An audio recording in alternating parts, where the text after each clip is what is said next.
কুয়াকাটার আলিপুরে এক প্রবাসীর বাসা থেকে গৃহবধূ সহ তার প্রেমিককে আটক করেছে এলাকাবাসী। ঘটনাটি এলাকায় ব্যাপক চাঞ্চল্য সৃষ্টি করছে।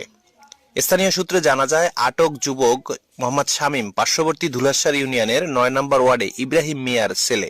প্রত্যক্ষদর্শীরা জানান, এক সন্তানের জননী গৃহবধূ সুরমা আক্তার এর স্বামী সৌদি আরব প্রবাসী।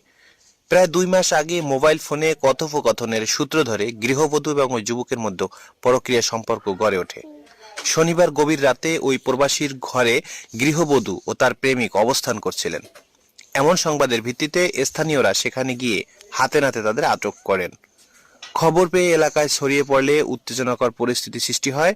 পরে স্থানীয় গণ্যমান্য ব্যক্তিরা ঘটনাস্থলে পৌঁছে পরিস্থিতি নিয়ন্ত্রণে আনেন। এ বিষয়ে মহিপুর থানার ভারপ্রাপ্ত কর্মকর্তা ওসি মোহাম্মদ খান বলেন, ঘটনার বিষয়ে কোনো লিখিত অভিযোগ পাওয়া যায়নি। লিখিত অভিযোগ পেলে আইনানুগ ব্যবস্থা গ্রহণ করা হবে।